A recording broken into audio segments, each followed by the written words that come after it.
After the successful take on Kingdom Hearts 1, Nomura and his team were already gearing up to make the next title, but this time not on the PS2, but on a little handheld console called the Game Boy Advance. We're talking about Kingdom Hearts Chain of Memories. Before the release of the next number game, Chain of Memories will tie in events that will transfer over to Kingdom Hearts 2. So fans who skipped out on this game would be very confused when starting KH2. But how much does Chain of Memories hold up? Well, let's find out today. Hey there guys, Pika here, and welcome to the next PikaView in the KH series. This time we are taking a look at both Kingdom Hearts Chain of Memories and its re-release, Chain of Memories for the PS2.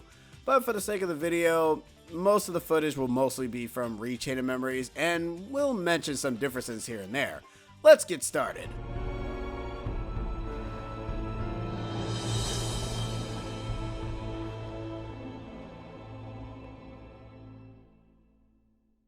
After the events of Kingdom Hearts 1, players were wondering where Sora, Donald, and Goofy were going. Whatever happened to Riku and Mickey on the other side of the door? And what happened to Pluto?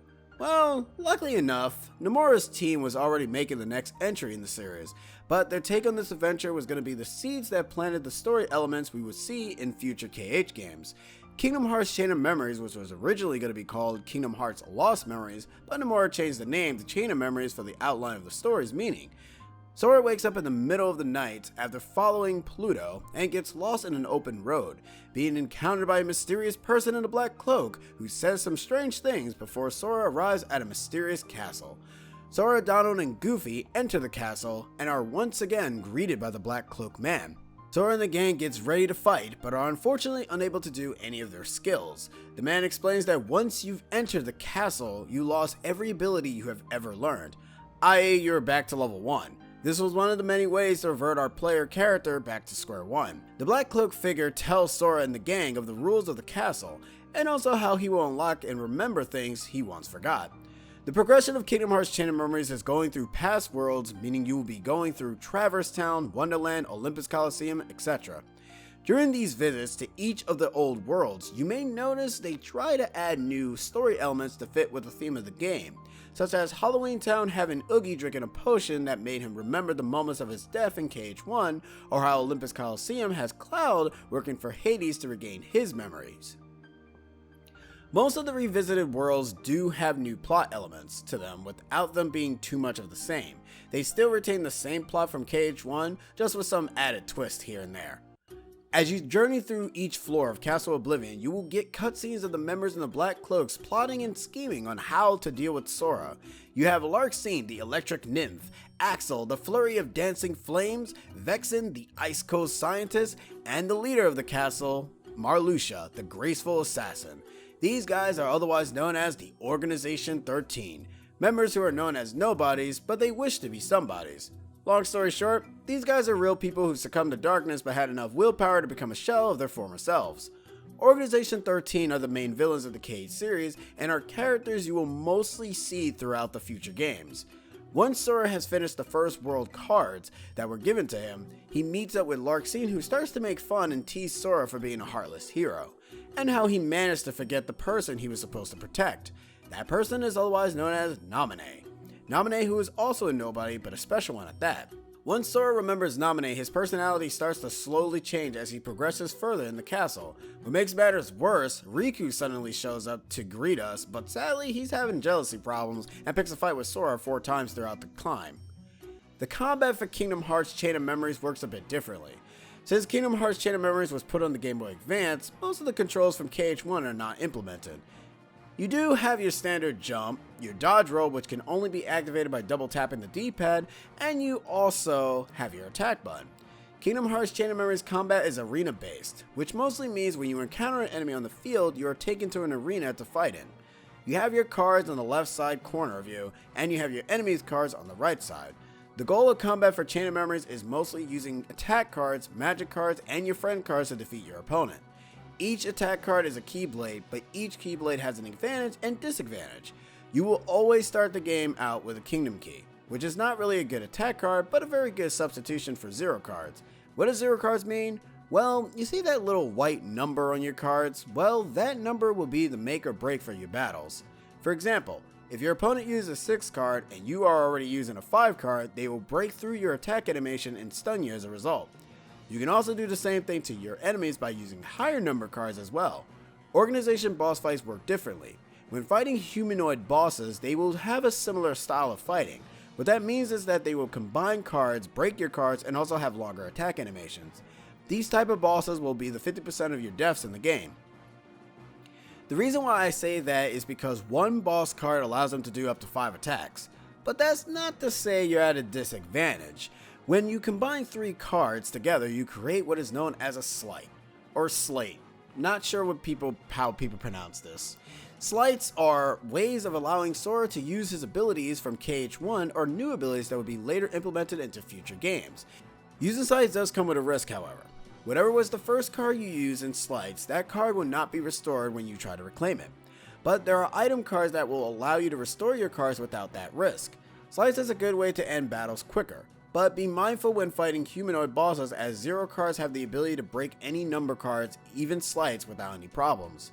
Once Sora meets up with Vexen and has a battle with him, Vexen gives Sora a card that sends him to a world we have never seen in Kingdom Hearts 1. Vexen says that this card is from the other side of Sora's heart. What does that mean? Find out when I get to KH2. When I got to this new world for the first time on the GBA, I was both confused and did not get what he meant until later on. This is Twilight Town, the first new world in the Kingdom Hearts series. This world is just a center stage to build up what's to come in KH2. When Sora meets up with Vexen and fights him one final time, Axel was given the task to eliminate the traitor. Vexen tries to plead to Axel but gets killed right in front of Sora without any hesitation. Sora keeps climbing on up but meets up with Riku for a 3rd time, as Riku ends up starting to remember the same moments that Sora remembers, and it causes both Donald and Goofy to question what's going on. Sora doesn't really focus on that and leaves both Donald and Goofy and heads to the next card world, which is Destiny Island. This is the moment Naminé meets Sora for the first time, as she tries to explain to Sora that she has been screwing with his memory, and that the person he's supposed to be remembering is Kairi, and not her. The goal of the organization was to use Naminé to warp Sora's memory and slowly gain control of him. Luckily enough, Sora does end up remembering Kairi, and Larkson proceeds to make her move after Riku is dealt with one final time. Lucky for us, Donald and Goofy come in the nick of time to help Sora, and they manage to defeat her for good. Naminé then proceeds to explain to all 3 of them what she was ordered to do. Sora proceeds to be the good guy and decides to take out the leader of the castle. After making it to the last floor of Castle Oblivion, Sora encounters both Axel and Marluxia, with Axel unfortunately being taken out by Sora. Sora then proceeds further ahead to stop Marluxia. Now, in the original game, there were 2 forms of Marluxia. The first phase was just him, and the second form was just some ship-like being. But in Chain of Memories, they added one final form that sports one of my favorite themes in the KH series, Lord of the Castle. This theme is not only an amazing piece, but a perfect song for the final fight with Marluxia. Once Marluxia is defeated, Naminé asks Sora if he wishes to regain his old memories or keep his new ones. Sora makes the wise choice in reclaiming his old memories and forgetting the whole adventure ever happened. But not before having Jiminy put the stupidest remember me quote in the series. Thank Naminé. I won't go into detail as to why this is dumb, but let's just say this is forgotten as soon as Kingdom Hearts 2 hits. Anyways, and that's the end of Sora's story. That's right, you heard me right, Sora's story. Once you have completed Sora's story, you gain access to another character's story, Riku's side of Castle Oblivion. This is otherwise known as Reverse Rebirth. This was a major shock to me because you sort of have 2 full games and 2 different stories to play in a Kingdom Hearts game. As I said before, this game was the seeds that implemented a lot of things that appear in other titles. So what is Riku's story about? The darkness. The darkness. Darkness. Darkness. Darkness. The darkness. Darkness. Darkness. Darkness. To darkness. Darkness. Darkness. Darkness. Darkness. The darkness. Alright, it's not all about darkness. Riku's story is more so him trying to overcome the darkness inside him and beat out Ansem, who returns. Yeah, you know when we defeated him in Kingdom Hearts 1? Yeah, turns out we did not fully beat him. But he just haunts Riku throughout his journey through the castle. Riku is also teamed up with Mickey this time around, and Riku gets the honor of meeting two other members of the organization, Zexion and Lexaeus. Now I will say this, when Riku is traveling through the world Sora travels through in his story, there are no cutscenes in them. You see, Reverse Rebirth is more so of a breather story. The only time cutscenes play is during Hollow Bastion, Twilight Town, Destiny Island, and Castle Oblivion. Whenever you're going through the other worlds, you will get the card to access the boss room, and once the boss is defeated, you must travel to the exit, unlike in Sora's story where the game warps you to the exit. Now Riku's battle system is also different from Sora. Unlike Sora where you can make your own deck build, you sadly do not have that for Riku. Riku's cards are pre-built, and each world has its own pre-built deck. Some good, some bad. The upside though is that Riku has the ability to recharge without a timer, and he also gets two new abilities. One that's only exclusive to Rechained Memories and the other that's in both versions. When Riku breaks enough cards when fighting, he enters Dark Mode, or otherwise known as D Mode. This form ups Riku's attack power and gives him slight abilities such as Dark Faraga, Dark Helm Splitter, and Dark Aura being his most powerful move. However, if you are broken or hit too many times, you will revert back, and this will mostly be a problem for some boss fights. Now, the new Rechained Memories move Riku gets that makes Reverse Rebirth easy to get through is the Dueling System. If you and an opponent use the same card number, you can enter a duel. Once in a duel, you must use your cards to break the amount of cards your opponent has.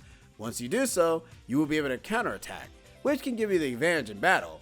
But be warned, if you fail to break all your opponent's cards, you'll be stunned and be countered by your opponent. This mechanic makes most of Riku's bosses easy to deal with. I've never managed to beat Riku's story on the GBA, but thankfully the remake made it easier with the dueling system, and it also mostly did not help after coming off a Sora story. I was getting tired of Kingdom Hearts Chain of Memories' combat. Anyways, during your journey throughout the basement of Castle Oblivion, Riku is encountered by Ansem, Vexen, Zexion, Lexaeus, and also Replica Riku.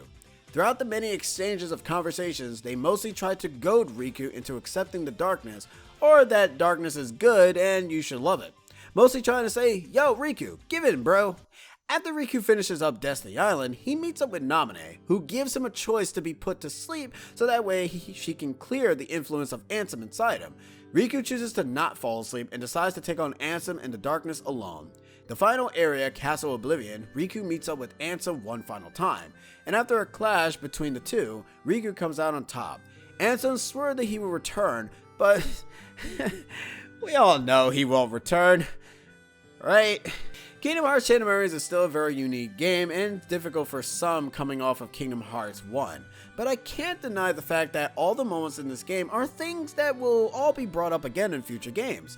This is when a lot of people started to see connections between all the games, and you have to pay attention to almost every detail the game offers if you wish to understand the story.